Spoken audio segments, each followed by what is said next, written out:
Okay, let's have a look at this question. So question 5G. Identify one extraneous variable that might have confounded the results in this study.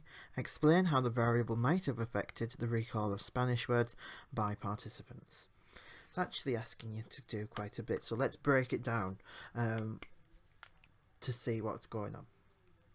So I'm going to identify an extraneous variable, something that isn't the IV that could affect the DV, i.e. something that we're not changing, it's something that we're not investigating that affects our results. That's what we're talking about. So identify one extraneous variable that might have confounded, so might have actually affected the results in the study. We have to explain how this variable might have affected the recall of Spanish words. So it's asking us to do quite a bit. So what I have to do for my 3 marks, so my first mark, mark 1, comes from identifying your EV, your extraneous variable. Mark 2 is about how it could affect the recall of words. And Mark 3, you have to say how it's going to affect some participants and not others. Because that's the key. If you've got something that's going to affect all of them, then it's not actually going to be an extraneous variable. It's got to only affect some, because then that's going to cause issues for your results. Most of you were good at identifying an EV. A lot of you could then tell me how it's going to affect the recall, but this is the thing that let us down.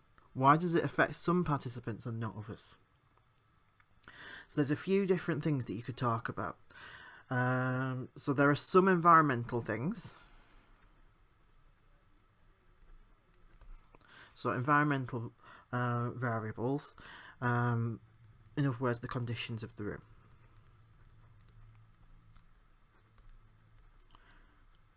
So one extraneous variable is the conditions of the room.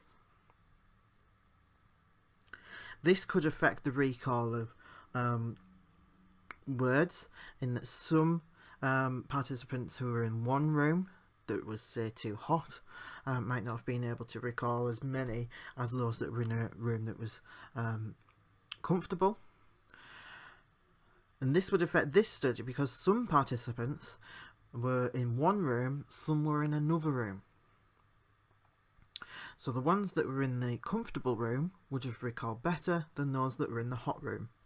That's an example of what you could be talking about.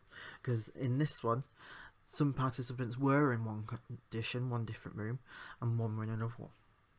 So that's one thing you can talk about. Other variables you could talk about could be participant variables. So it could be just simple ability. So some might be able to recall words better than others, so those ones that can recall better are going to get a higher mean, a higher score, do better in the recall than those who have a lower ability. Sex could come into it. So women might be better at recalling words than men. That's what you could talk about. Mood. Those who are in a better mood could recall potentially more words than those who are in a not so good mood. And one that a lot of you mentioned was previous knowledge of Spanish.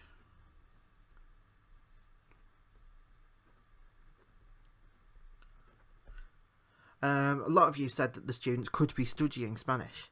That would be you identifying the EV. States that it could recall the words. So the participants who are studying Spanish are more likely to recall more words than those who are not. So this could affect the results. So those are your best ones to be talking about. You could also, it's a bit harder to do this one, those were the easy ones. You could also talk about the procedure. So how they're allocated to the groups.